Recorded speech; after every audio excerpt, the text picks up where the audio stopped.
বঙ্গবন্ধু স্টেডিয়ামের নাম বদলে জাতীয় স্টেডিয়াম করা হয়েছে। জাতীয় ক্রীড়া পরিষদ প্রজ্ঞাপনের মাধ্যমে সিদ্ধান্ত জানিয়েছে। ফেব্রুয়ারির মধ্যেই স্টেডিয়ামে এলইডি ফ্লাড লাইট স্থাপনের কাজ শেষ হবে। সব কাজই বাফুফের চাওয়া অনুযায়ী করছে যুব ও ক্রীড়া মন্ত্রণালয়। শেষ হলো ২৭ বছরের অধ্যায়। বঙ্গবন্ধু স্টেডিয়াম এখন থেকে পরিচিতি পাবে জাতীয় স্টেডিয়াম নামে। শনিবার জাতীয় ক্রীড়া পরিষদ প্রজ্ঞাপন দিয়ে এমন সিদ্ধান্তের কথা জানিয়েছে। ১৯৫৪ সালে নির্মিত হওয়া স্টেডিয়ামটির শুরুতে পরিচিতি ছিল ঢাকা স্টেডিয়াম নামে। আওয়ামী লীগ সরকার ১৯৯৮ সালে নাম বদলে বঙ্গবন্ধু স্টেডিয়াম করে। রাষ্ট্রীয় অনেক ক্রীড়া অনুষ্ঠান এই স্টেডিয়ামে হয়েছে। একসময় এখানে ভাগাভাগি করে হতো ক্রিকেট, ফুটবল। ২০০০ সালে বাংলাদেশের প্রথম টেস্ট এখানেই হয়েছিল।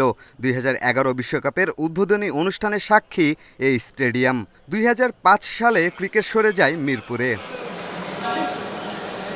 নতুন নামকরণের দিন জানা গেছে জাতীয় স্টেডিয়ামের সংস্কার কাজের অগ্রগতি। ফেব্রুয়ারিতে শেষ হবে এলইডি ফ্লাডলাইট প্রতিস্থাপনের কাজ। বাফুফের চাওয়া অনুযায়ী কাজ এগিয়ে নেওয়া হচ্ছে। জুনে পুরোপুরি প্রস্তুত হওয়ার আশা জাতীয় স্টেডিয়াম।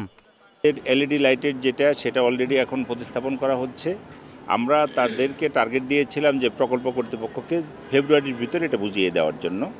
এখন যেহেতু আমাদের হাতে আরও ১৫ দিন আছে, আমরা আশা করব যে এর ভিতরে হয়তো আমরা বুঝিয়ে দিতে পারবো। যে স্ট্যান্ডার্ডে বাফুফে এবং আমাদের আন্তর্জাতিক স্ট্যান্ডার্ড, সেটা অনুসরণ করে জাতীয় স্টেডিয়ামকে আমরা ঠিক করেছি। ২০২১ সালের মাঝামাঝি থেকে শুরু হয় জাতীয় স্টেডিয়ামের সংস্কার কাজ। গেল ৪ বছরে এখানে হয়নি কোনো ফুটবল ম্যাচ। পিয়াস সাহা, ইন্ডিপেন্ডেন্ট নিউজ, ঢাকা।